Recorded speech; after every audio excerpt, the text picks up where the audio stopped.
Olá pessoal, vamos tentar abordar um bocado sobre as teorias científicas que são consideradas científicas, mas que, dada a dificuldade de elas não serem provadas, então têm sido empurradas para o grupo das pseudociências. Uma dessas teorias é a teoria do Big Bang. A teoria do Big Bang é uma teoria que tenta explicar o surgimento do universo. Não vamos aqui entrar em detalhes da teoria do Big Bang, porque nós não somos especialistas, não somos cosmólogos, não somos físicos, não somos astrofísicos. Nós estamos somente aqui a abordar a sustentabilidade ou a solidez da teoria com base na questão da verdade, na congregação de todos os factos para a sua construção. A teoria do Big Bang, assim como a teoria do universo permanente, são teorias que tentam explicar o surgimento do universo. Big Bang acredita que, com base nas pesquisas, os pesquisadores que fizeram esses estudos acharam que o Big Bang é na realidade o princípio de todo o universo, uma determinada singularidade, um elemento primordial, aquele que esteve na origem do universo e depois, deu aquela explosão. E bilhões e bilhões de anos e começaram-se a formar os planetas, as galáxias e todo o resto. O Big Bang, na realidade, não é a única teoria. Tem também aquela, como eu já referenciei há pouco, a teoria do universo permanente, que diz que o universo, na realidade, existe, nunca foi formado, ele está aí e vai crescendo cada vez mais.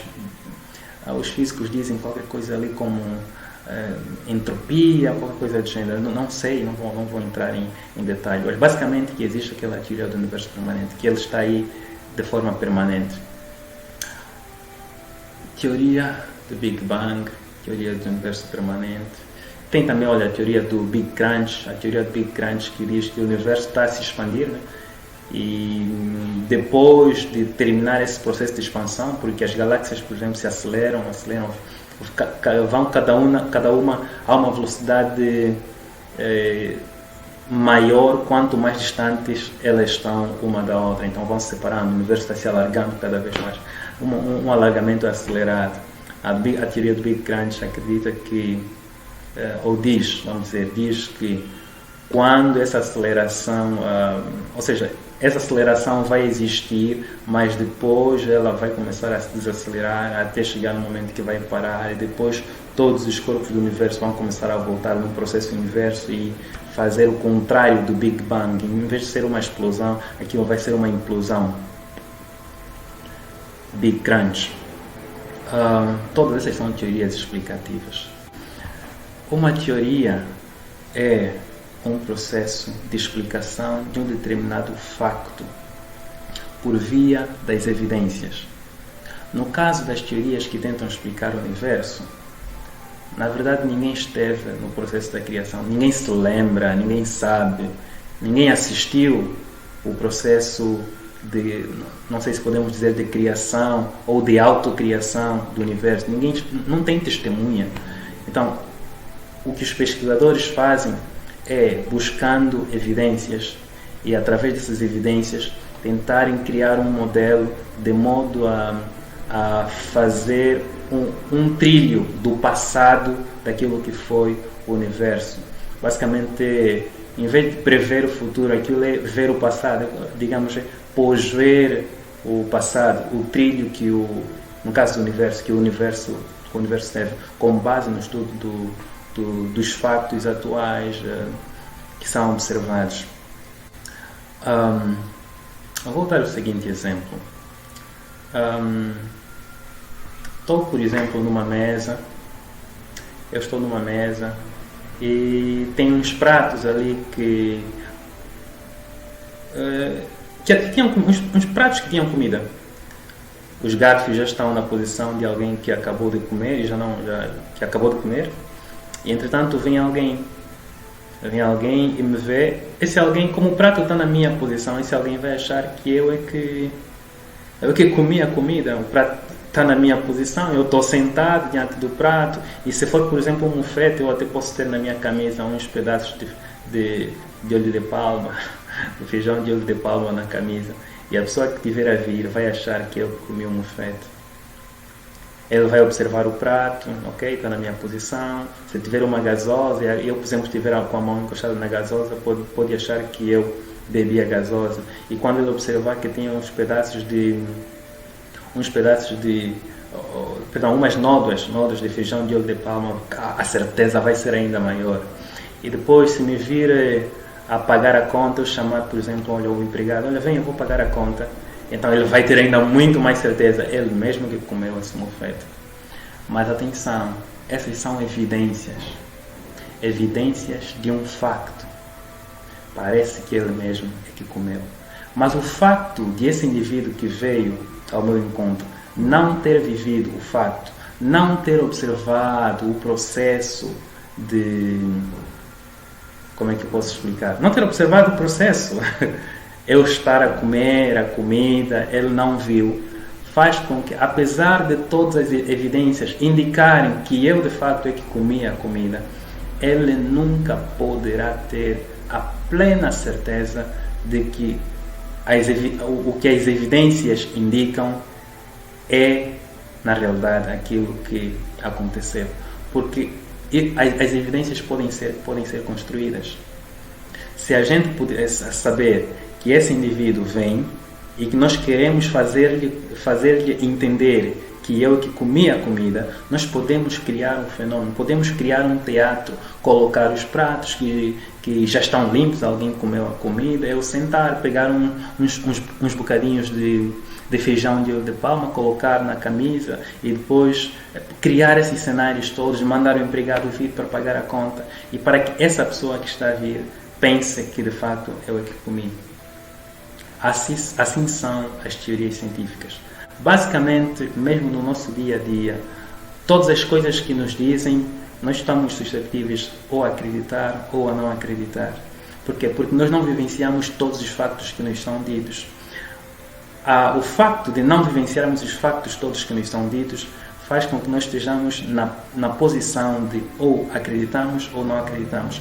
E quanto maior for a quantidade de evidências que existirem, que nos façam crer que determinado facto que nos está a ser contado aconteceu, então tanto mais nós vamos realmente acreditar que aquele facto aconteceu. Então é somente assim que acontece nas teorias científicas. Observam os factos todos que acontecem no universo, tiram ilações, analisam, verificam, quantificam, criam modelos matemáticos, estatísticos, econométricos, etc., com base nas observações e tentam prever o futuro, tentar, vamos lá dizer, antever o que vai acontecer depois, mas também pode-se posver o passado, quer dizer, tentar explicar que com base no que estamos a ver agora, com base nesses factos, do jeito que está, então é porque o passado foi assim. E assim são as teorias científicas. Mas como nós vimos no exemplo da comida, nem tudo que parece é. Por isso, há uma grande suscetibilidade de qualquer teoria, qualquer proposição não ser verdadeiramente correta, não corresponder ao facto. E por que existe essa suscetibilidade? Porque o indivíduo que investiga não vivenciou o facto. Não há nenhum cientista que vivenciou o Big Bang. Assim como nenhum cidadão do mundo, nenhum cidadão do planeta vivenciou o Big Bang. Por isso, nós não podemos ter a certeza que o Big Bang de facto aconteceu. Existem acadêmicos na comunidade científica, os físicos, cosmólogos, que estão bem dentro dessa, que já dizem que o Big Bang não é uma teoria científica, porque não há a possibilidade de nós podermos vivenciar o facto, comprovar esse facto. Aliás, não tem mesmo como nós vivenciarmos esse facto.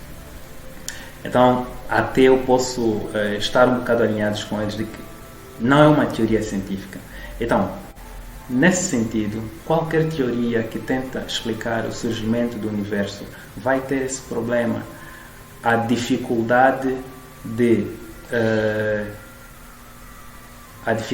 vivenciar os fatos que vão fazendo com que a teoria seja construída simplesmente à base das evidências encontradas.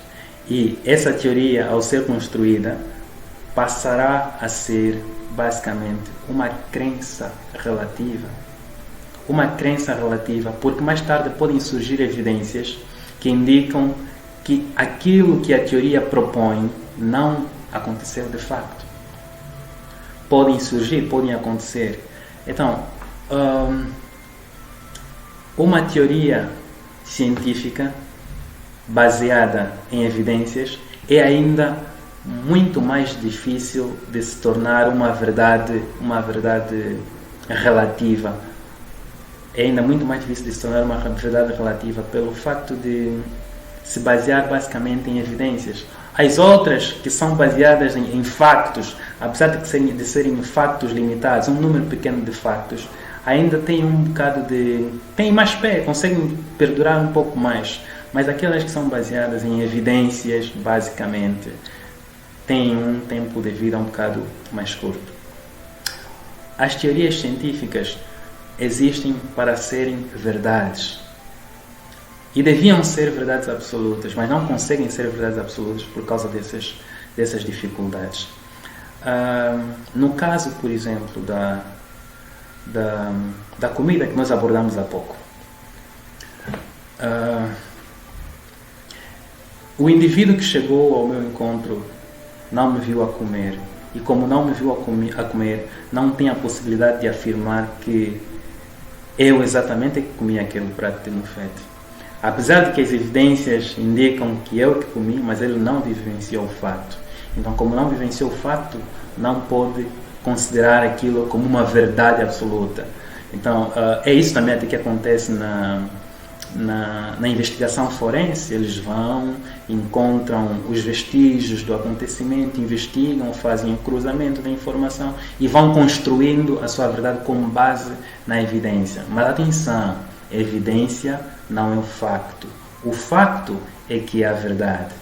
As evidências para a construção de um determinado facto que vamos tomá-lo como verdade pode não ser exatamente como tal. Por isso é que essas teorias que são construídas com base nessas evidências, então são verdades relativas, basicamente crenças, porque têm prazo de validade, porque com os factos novos que poderão surgir, pode-se provar o contrário. Então, são verdades relativas. Nós temos que ir à busca das verdades absolutas. As verdades absolutas são os fatos. O que nós estamos a dizer é que facto é facto. Uma teoria é suposto tornar-se um facto.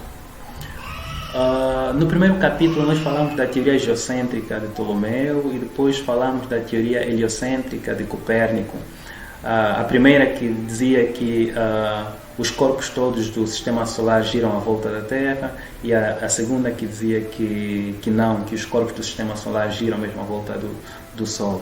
Hoje, antes, na fase em que a teoria ptolomaica, em que a teoria geocêntrica existia, na fase em que essa teoria dominava,